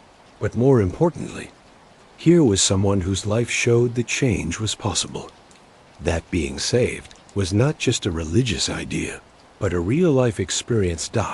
As people heard about Michael's speaking skills and the power of his story, invitations started coming from bigger and more important places. Company leaders wanted to hear him speak about leadership and making choices under pressure. Professional athletes were interested in his ideas about the dangers of gambling, and being with the wrong people. Universities invited him to speak to students about right and wrong, results, and life choices. Michael became a skilled motivational speaker. He learned how to change his message for different groups, how to balance the exciting parts of his criminal past with the saving story of his change, how to make his story matter to people whose lives had nothing to do with organized crime. 4. Business groups. He spoke about honesty and the long-term results of short-term thinking. For athletes, he warned about the bad people who would try to use their fame and money. For students, he stressed the importance of making good choices and understanding that choices have results that can last a lifetime. Over the years, Michael spoke at over 250 top-level college campuses across America. These were major universities with smart student groups, places where speakers are judged harshly if they are not real or interesting. Michael's talks at these schools covered many topics. The dangers of gambling, the reality of organized crime, the importance of faith and family, the chance of being saved. He spoke at new player meetings for Major League Baseball, the National Basketball Association, and the National Football League. These young athletes, suddenly rich and famous, were main targets for criminals and con artists. Michael could speak to them with believability about the dangers they faced because he had been one of those bad people in his old life. The major sports leagues saw the value of what Michael offered. He worked with the NBA, NFL, NHL, MLB, and NCAA on anti-gambling projects. This was especially important as sports gambling was starting to grow across America, causing worries about players changing scores, fixing games, and athletes being controlled by gambling debts. Michael could explain exactly how organized crime works in the sports gambling world, how they target players in danger, how they use small favors and bets to get control over players. His insider knowledge made him uniquely valuable in these teaching efforts. News outlets began asking him for interviews and appearances.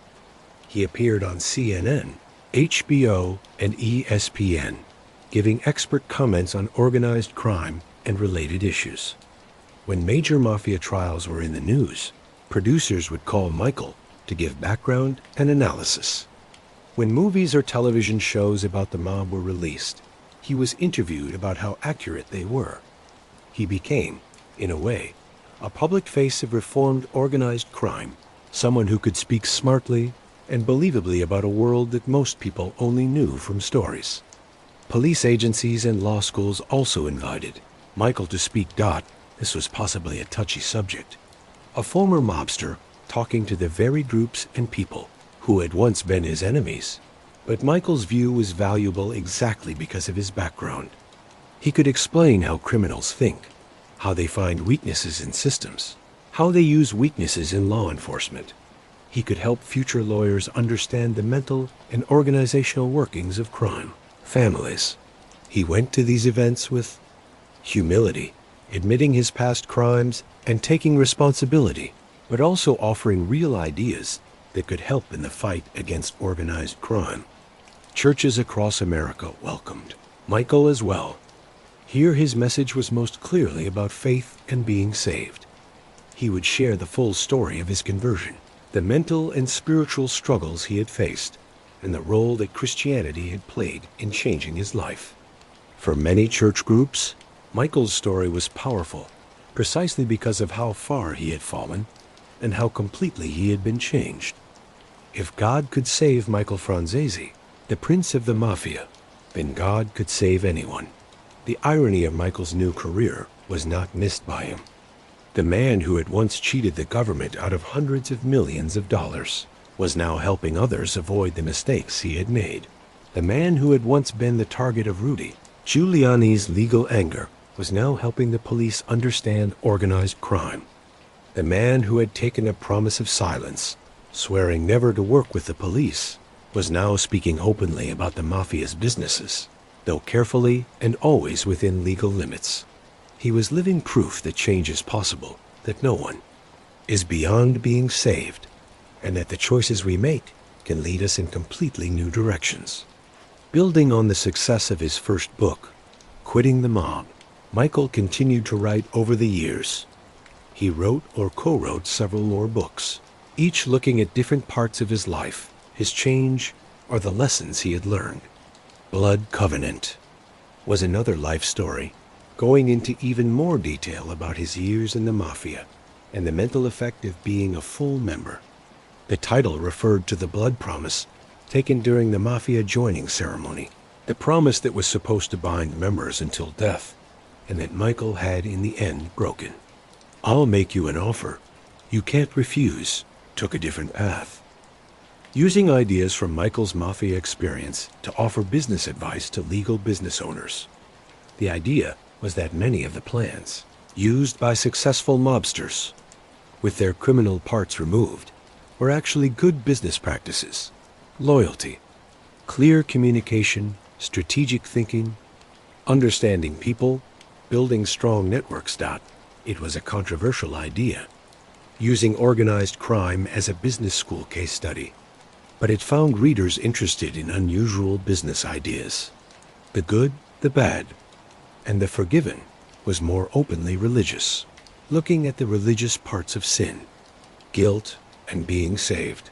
Michael wrote about his own journey of faith, but also about the wider Christian message of forgiveness and change. This book was sold, mostly to Christian groups, and was used in many churches as a study guide or discussion starter about being saved and second chances. From the Godfather to God the Father, made clear what had been hinted at in much of Michael's work. His change was from serving the Mafia leaders to serving God. The book described his spiritual journey and offered his story as proof of God's power to change lives. It was proudly evangelical, making it clear that Michael credited his change not to his own willpower or to Camille's influence, though both played parts, but in the end to God's help and grace. In 2014, a documentary movie called God the Father was released in 20 cities across the United States. The movie told Michael's story using a mix of interviews with Michael and his family, old footage from news reports about his criminal career, animated recreations of events from his past, and interviews with others who knew him in both his criminal and changed lives. The documentary was clear about religion being the main reason for Michael's change. It was sold to faith-based groups, but also appealed to people interested in true crime stories with unusual endings. The movie got mixed reviews. Some critics felt it was too strong in its religious message, more interested in promoting Christianity than in giving a balanced look at Michael's life. Others praised it for not avoiding the religious parts of the story, saying that you could not honestly tell Michael Franzese's story without admitting the central role that faith had played in his change. No matter what the critics said, the movie found its audience and further established Michael as a public person whose story went beyond the usual mob story. In 2015, the British journalist and broadcaster Trevor MacDonald made a two-part documentary about Michael for British television. MacDonald was known for his serious journalism and his documentaries about crime and justice issues. His telling of Michael's story was more journalistic and less openly religious than God the Father had been. The documentary looked at the workings of the gas tax cheating plan in detail, interviewed police officials who had investigated Michael, and gave background about the Mafia's businesses in the 1980s. Michael worked fully with the production, sitting for long interviews and giving ideas about his criminal past. In 2017, Michael made his acting debut in a feature film. Kevin Sorbo, the actor known for playing Hercules and for his Christian faith, was directing a movie called Let There Be Light. The movie was about an atheist who has a near-death experience and converts to Christianity. Sorbo cast Michael in a supporting role as a changed mobster, basically playing a character very similar to himself. It was a small role, but it showed another part of Michael's post-Mafia career, another way of telling his story and reaching new audiences. In 2018, Michael took on yet another new project. He began hosting a stage musical called A Mob Story at the Plaza Hotel and Casino in Las Vegas. The show was a production using many media, mixing music, storytelling, and Michael's personal story. It ran for several months and attracted tourists and locals who were interested in mob history and stories of being saved. The Las Vegas setting was fitting given the city's historic connections to organized crime. Though, by 2018, the Mafia's power in Vegas had long since been replaced by corporate casino businesses. In the time of social media and digital content, Michael Franzese found a new way to share his story and build his audience. He started a YouTube channel where he could speak directly to viewers without the filters of old media or the limits of speaking events. The channel started small, but it grew quickly as people discovered the unique view that Michael offered. The content of the channel was varied, but focused on several main themes. Michael recorded reviews and analyses of Mafia films and television shows, offering insider comments on how accurate they were. When The Irishman was released, Michael did a detailed video analyzing the film's showing of mob life, pointing out what was realistic and what was Hollywood exaggeration. He did similar videos for the Godfather trilogy, Goodfellas, Casino, The Sopranos, and many other mob-related entertainments. These videos were popular because they offered real insider knowledge. Michael could explain why certain scenes felt true to him and why others seemed false or exaggerated. He also conducted interviews with other former mobsters and with police officials who had worked organized crime cases. These conversations gave fascinating looks into the reality of both sides of the mob war. Former criminals and former cops, natural enemies, would appear on Michael's channel to discuss their experiences and views. The interviews were often remarkably open, with people sharing stories and ideas that had not been publicly shared before. Michael regularly told stories from his own past, often in response to viewer questions. People would ask about specific parts of mob life. How did the money structures work? What were the rules about violence? How did different crime families interact? What was it like being in prison? How did he hide money? Michael would answer these questions honestly, sometimes uncomfortably honestly, never making the criminal life look cool, but also not hiding from the reality of what he had done. The channel also featured Michael's views on current events, especially when they touched on organized crime, corruption, or law enforcement issues. When major mob trials were in the news, Michael would give background and analysis. When gambling scandals happened in sports, he would explain how such corruption usually works. When political corruption cases came up, he could speak to how organized crime and political corruption often connect. By August 2025, Michael's YouTube channel had grown to over 1.7 million subscribers. This was an amazing audience, larger than the circulation of most newspapers, larger than the viewership of many television shows. The comment sections on his videos were filled with people from around the world sharing their reactions to his stories, asking questions, and often saying how his message of being saved had affected their own lives. Young people who had never lived through the Mafia's best days were discovering his story. People struggling with their own bad choices were finding hope in his change. Christians were celebrating his story as proof of God's power to save. YouTube channel also gave Michael financial stability and money from millions of views combined with sponsorships, and his other projects allowed him to support his family and continue his ministry work without Depending on speaking fees alone, it was another example of how completely Michael had adapted to a legal life, using modern technology and platforms to share his message in ways that would have been impossible during his Mafia years.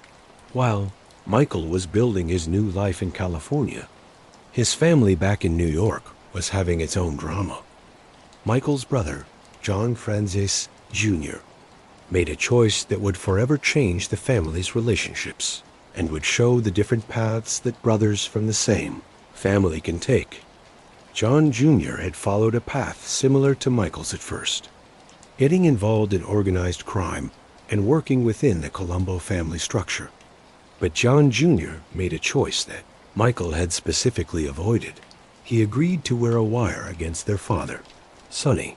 Franzese. In the world of organized crime, there is perhaps no bigger betrayal than a son testifying against his father. It is against every rule, every principle that the Mafia holds special. In 2010, John Jr. testified in court against Sonny in a racketeering case. The testimony was devastating for the family. Sonny Franzese, who had already spent decades in prison over his long criminal career, was found guilty largely based on his son's testimony. The older Franzese, still sharp and proud despite his old age, was deeply hurt by the betrayal. According to reports, Sonny felt sick about what his son had done. Michael's response to his brother's actions was careful but strong. He publicly called John Jr. a nobody in the mob life, a harsh judgment, but one that showed the strong dislike that such cooperation with the police creates in organized crime circles. The comment also showed Michael's complex position.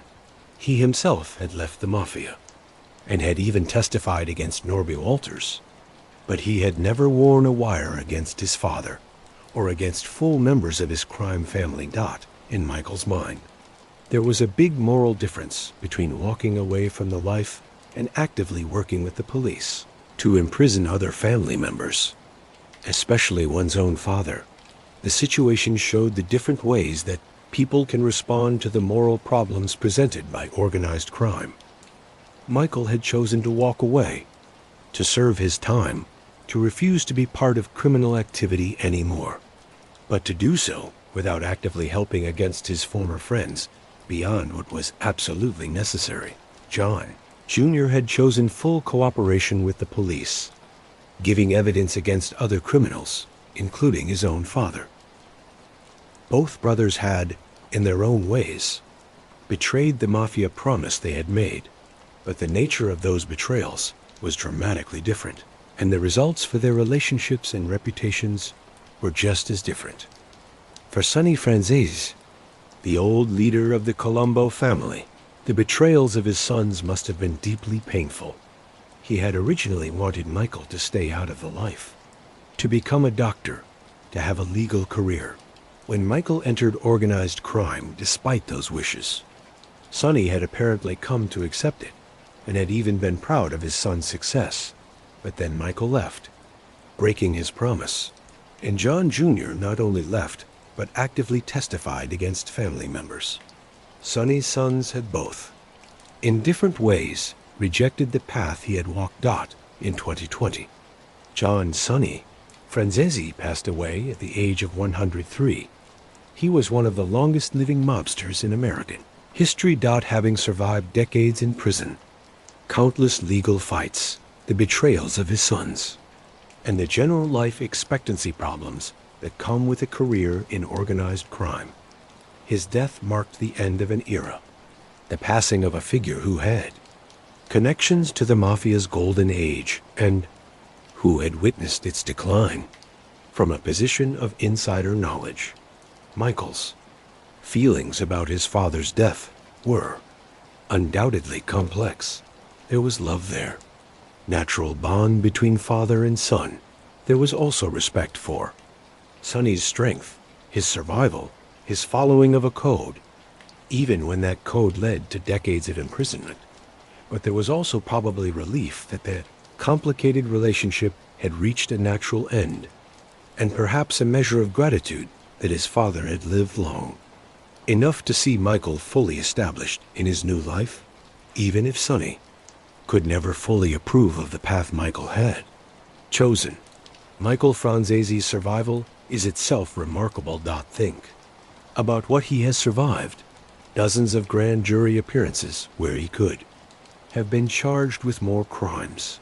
5 major racketeering indictments, each one carrying the possibility of life imprisonment. 5 separate criminal trials with all their uncertainty and stress. About 7 years in federal prison, a mafia death sentence for leaving the organization. And multiple specific death threats over decades. Yet, as of 2025, he is still alive, still free, still actively working and speaking and sharing his story. Numbers from the Fortune magazine list of his 50 most wealthy and powerful mafia bosses put Michael's survival in stark contrast. Of those 50 men listed in 1986, 48 are now dead. They were murdered by rivals, killed on orders from their own crime families, or died in prison. One man from the list remains in prison, serving what is basically a life sentence. Only Michael walked away free and survived. That's a survival rate of 2%. 98% of the men on that list ended up dead or permanently in prison. Michael is the exception, the one who is different, the one who somehow managed to escape. His marriage to Camille, the relationship that started his transformation, has lasted as of 2025. They have been married for 40 years, an impressive achievement in any context, but particularly remarkable given the circumstances of their marriage. They have raised 7 children together, building the family life that Camille wanted, and that represented for Michael a complete break from his criminal past. The man who once commanded 300 criminals now spends his time with children and grandchildren, attending family functions, living an ordinary life that would have seemed impossible during his years as the prince of the mafia. Michael and Camille live in Newport Beach, California. Far from the streets of Brooklyn, where Michael grew up, and far from the Long Island territory, where he built his criminal empire. Newport Beach is a wealthy coastal community known for its beaches, its boating, and its generally peaceful atmosphere. It's about as far away from the violent, paranoid world of organized crime as one can get while staying in America. Michael has successfully built a life there, becoming part of the community without hiding his past, but also not being defined only by it. His net worth is estimated at about $4 million, all from legal sources. This is a small part of what he controlled during his criminal years, when he was making millions per week and had tens of millions hidden in accounts in other countries. But it's a respectable amount earned through honest work, speaking fees, book royalties, YouTube revenue, consulting work, and other legal business ventures. More importantly, it's money he can acknowledge publicly. Money that isn't dirty from crime, money that he can leave to his children without the problems that criminal money would create. Michael established Michael Franzese Ministries, a faith-based organization through which he conducts much of his speaking and evangelical work. The ministry allows him to organize his religious activities, to coordinate speaking engagements at churches and Christian events, and to provide a structure for the charitable and educational work that has become central to his post-mafia life. It's a formal acknowledgement that his work is now ministry, that he sees himself as someone called to help others by sharing his story and the lessons he's learned. In 2024, Michael was featured in American Godfathers, The 5 Families, a documentary series that examined the history and operations of New York's 5 major mafia families. Michael appeared as an expert commentator, providing an insider's view on the Colombo family and on organized crime more broadly. It was another example of how thoroughly he has transitioned from a participant in organized crime to an expert analyst of it, someone who can discuss the mafia with authority, but from a position of complete separation from criminal activity. Michael has also been involved in an Armenian wine legacy project, business venture that seems far removed from his past. Wine, with its connections to civilization, culture, and legal business, serves as a fitting symbol for Michael's transformation, where he once moved millions of gallons of gasoline through fraudulent schemes. He now promotes wine as a legal businessman. The symbolism isn't subtle, but it's powerful. Michael Franzese has shared many thoughts on his life, both during his criminal years and in the decades since. One of his most revealing quotes addresses power and human nature. Strong men are not the ones you have to worry about. It's weak men that you have to worry about. Putting authority and power in the hands of weak people.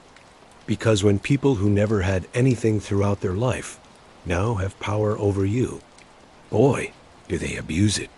This observation, born from his experiences with both criminals and with prison guards and law enforcement, reflects a sophisticated understanding of human psychology. Michael saw how power, corrupted in both the criminal world and in the legal world of law enforcement and prisons, he saw weak men, given a badge or a position of authority, abuse that authority in ways that strong, confident men didn't need to.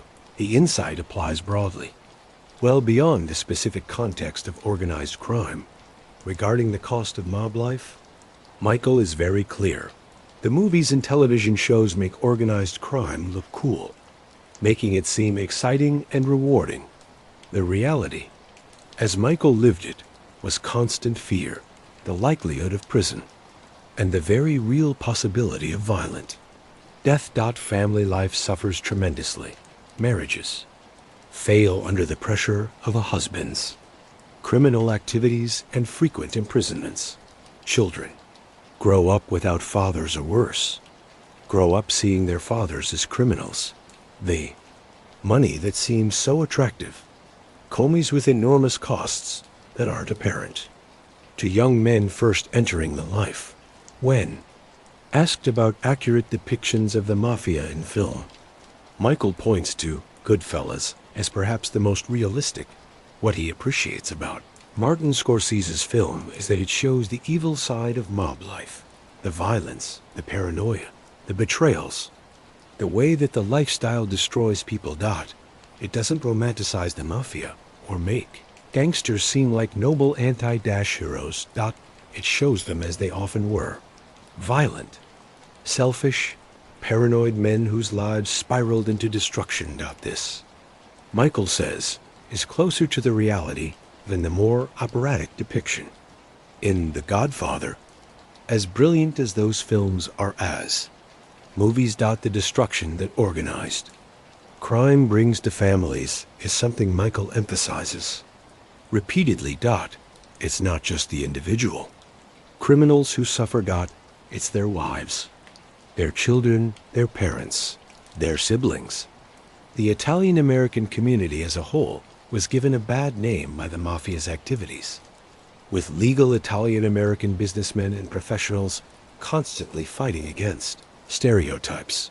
The neighborhoods where the mob operated were often damaged, with legal businesses unable to compete against mob-connected operations, with violence creating fear, with young men being recruited into a life that would likely end in prison or death. Michael also emphasizes a message of hope. If someone like him can change, if the prince of the mafia can become a Christian minister and motivational speaker, then anyone can change. Redemption is not just a religious concept. It's a real possibility for anyone willing to make the difficult choices required. Transformation is real. People can break free from destructive patterns, from criminal lifestyles, from addictions, from any number of prisons that aren't made of iron bars. Michael's life stands as evidence of this possibility. Not everything about Michael's legacy is positive, and he acknowledges this.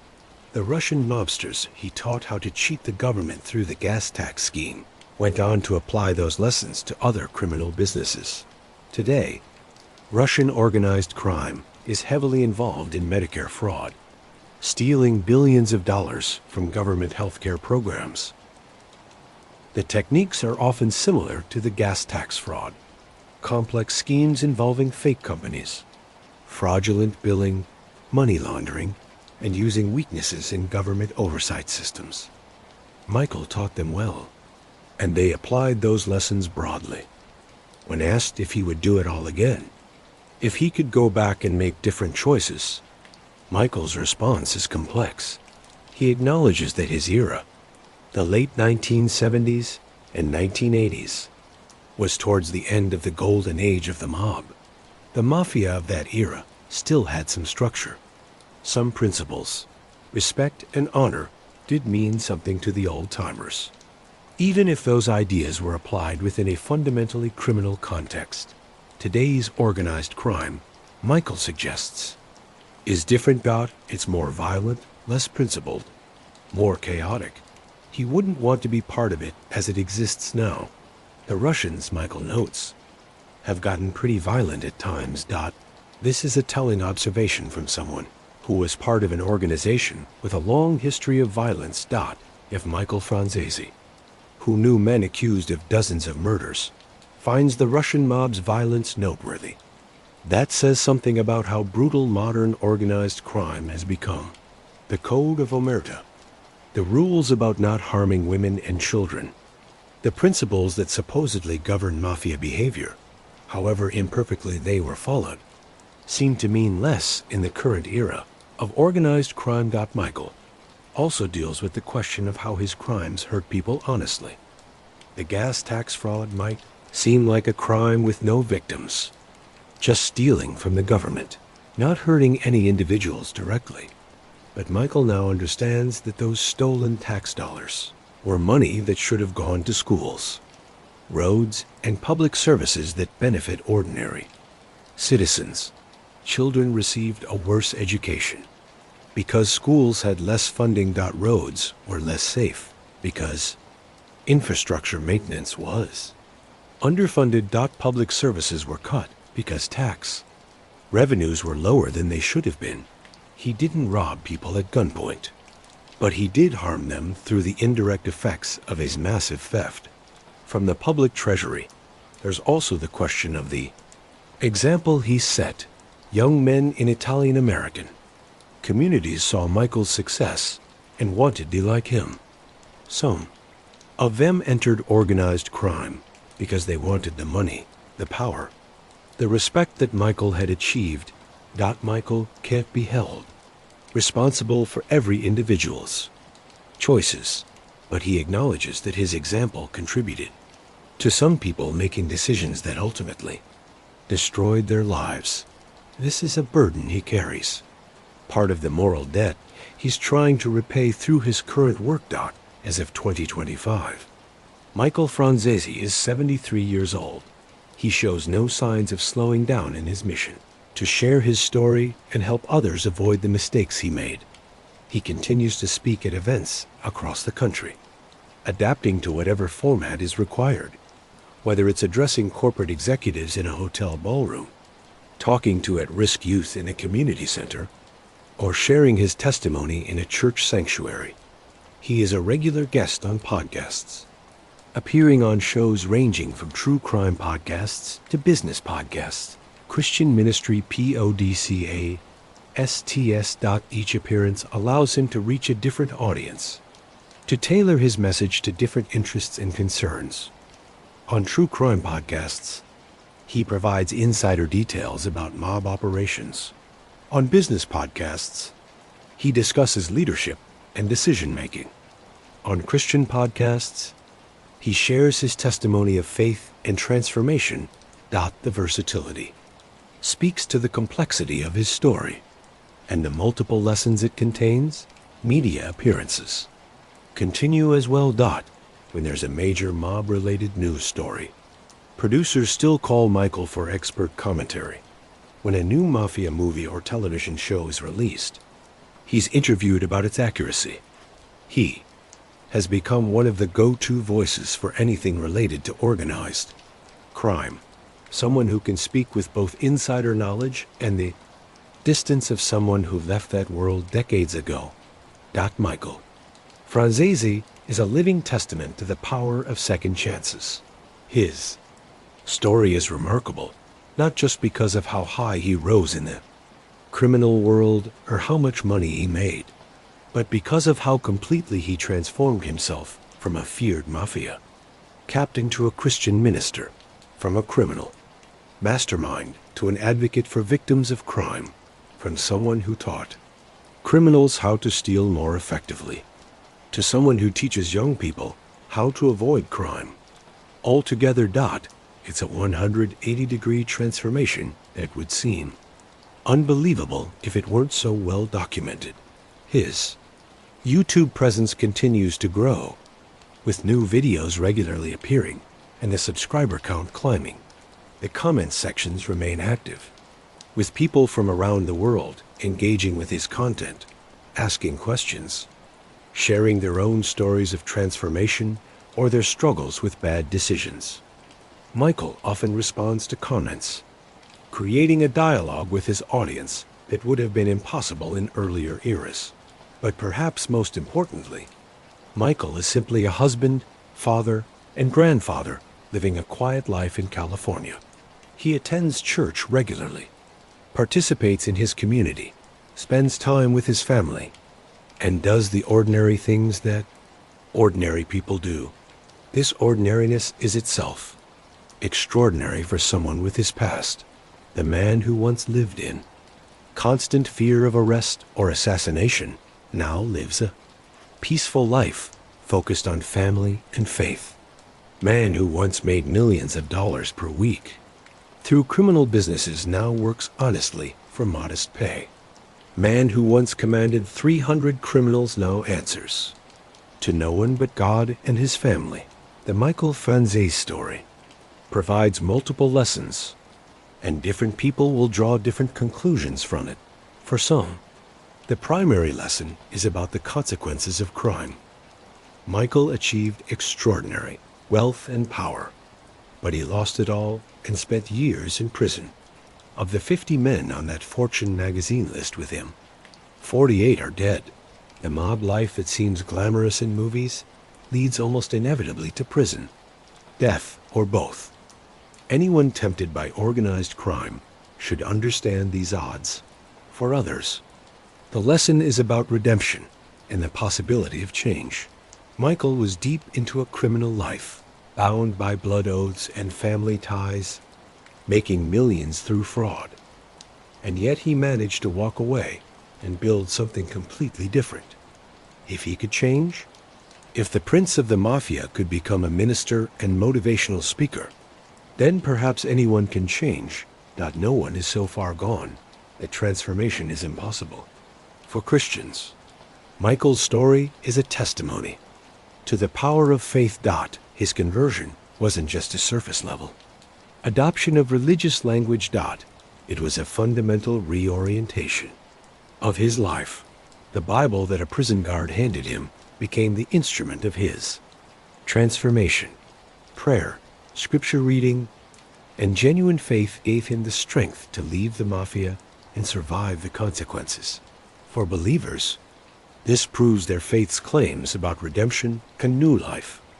For students of organized crime, Michael's story provides invaluable insights into how the mafia actually operates. Beyond the violence and intimidation that dominate popular depictions, organized crime is also a business. The gas tax fraud scheme that Michael orchestrated shows the sophisticated financial thinking that modern mobsters employ. Understanding how these schemes work helps law enforcement combat them and helps ordinary citizens understand the real impact of organized crime on society.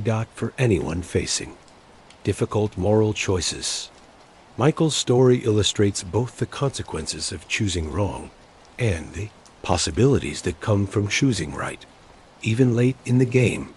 His decision to leave the Mafia was enormously difficult and dangerous, Doc. It would have been easier to stay, to keep making money, to avoid the threats that came with leaving.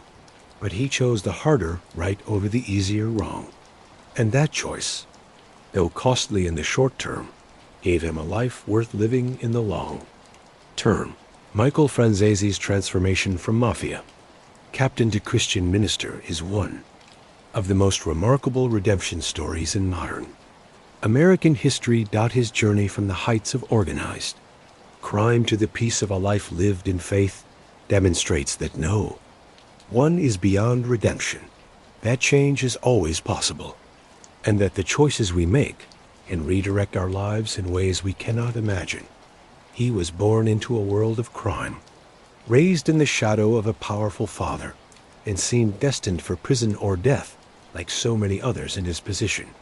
Instead, through a combination of personal courage, the love of a good woman, and genuine faith, he managed to do what almost no one else has done: leave the Mafia and live to tell about it. His story stands as a testament to the human capacity for change, the power of redemption, and the possibility that even the darkest past can give way to a brighter future. At 73 years old, Michael Franzese is still standing, still speaking, still teaching, and still inspiring people around the world with his message that it's never too late to change, that redemption is real, and that transformation is possible for anyone willing to make the difficult choices that change requires. From the son of a mobster to the prince of the Mafia to a minister of the gospel, Michael Franzese's life is a testament to the extraordinary paths that human lives can take when we choose to change direction, even when that choice seems impossible and the costs seem too high. His story proves that with faith, courage, and determination, even the most unlikely transformation can become reality. And that is the complete story of Michael Franzese, from the son of a feared underboss to one of the most powerful mobsters in America. From making $8 million a week in illegal businesses to serving 7 years in prison. And finally, from a man sentenced to death by the Mafia to a man fully alive, saved, and helping others find their own path to change. His story proves that no matter how deep you are in darkness, no matter how impossible the escape seems, change is possible. Redemption is real. And it's never too late to walk away and build a new life. If this story moved you, inspired you, or taught you something, please hit that like button and share this video with someone who needs to hear it. Subscribe to the channel for more long stories about the lives of fascinating people from history. Drop a comment below telling me what part of Michael's story affected you most. Was it his rise to power, his love story with Camille, his time in prison, or his transformation? I want to hear from you. Remember, your past does not define your future. Thank you for spending these hours with me, exploring one of the most remarkable stories of transformation in modern history.